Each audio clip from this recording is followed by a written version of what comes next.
Aikaisemmin joudumme kiipeämään nosturin ohjaamon katsomaan hälytystietoja, anturitietoja, polttoainemäärää, energiamittareiden, vesimittareiden lukukierrokselle, vikakäytön tarkistukseen, mihin on ennen mennyt turhaa aikaa.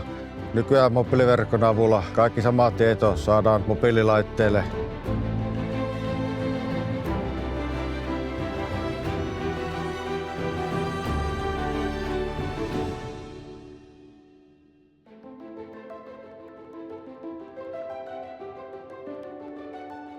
Tämä verkko tuo yhteen kaikki meidän satamat, kaikki meidän tuotantovälineet ja mitä tärkeintä, se yhdistää 15 eri yritystä, jotka ovat alueella joka päivä 2 vuodessa.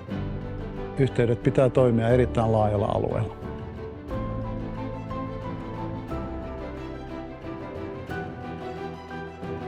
ETSCO on suunnitellut ja rakentanut yksityisen langattoman verkon Kokkolan sataman tämän päivän, mutta myös tulevaisuuden tarpeisiin hyödyntäen Nokian teknologiaa. Kyllä tämä on niin kuin meille todellinen näyteikkuna, miten verkkoa pystyy hyödyntämään. 3 vuoden aikana en ole saanut yhtään ilmoitusta, että se ei toimisi. Eli tämä on erinomaisen hyvin toimiva verkko.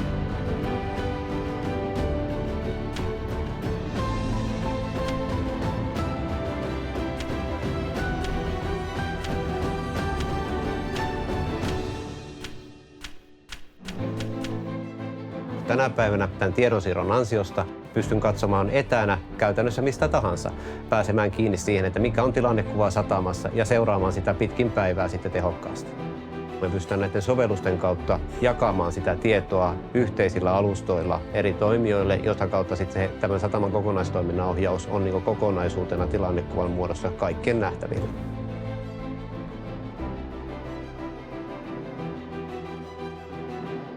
Itämerellä laivojen kustannuksista yli puolet tulee polttoaineesta. Tämän tiedon avulla me pystytään tarjoamaan laivoille just in time-tyyppistä laituripaikoille tuloa, jota kautta laivat voivat säätää Itämerellä nopeuttaan ja tehdä sitä kautta merkittäviä säästöjä polttoainekustannuksissa. Meillä on joka kuukausi ylläpitopalaverit, missä me katsotaan, miten verkko toimii ja paljon siellä on käyttäjiä ja sitten myös katsotaan uusia käyttökohteita ja haetaan niihin ratkaisuja. Just tuo systemaattisuus, miten niin Kokkolan satama on lähtenyt tekemään, että ne on lähtenyt erilaisia käyttökohteita, rohkeasti lähtenyt kokeilemaan ja se, miten ne niin hyödyntää sitä dataa ja ne oikeasti hyötyy siitä datasta tänä päivänä tosi paljon. On ollut tosi mieluinen projekti ja yhteistyö. Nykyinen 4G-verkko palvelee meitä varsin hyvin myös tulevaisuudessa. 5G:tä me tullaan tarvitsemaan paikallisesti niissä kohteissa, missä me tarvitaan korkeampaa lähetysnopeutta tai tietyn tyyppisiä autonomisia toimintoja.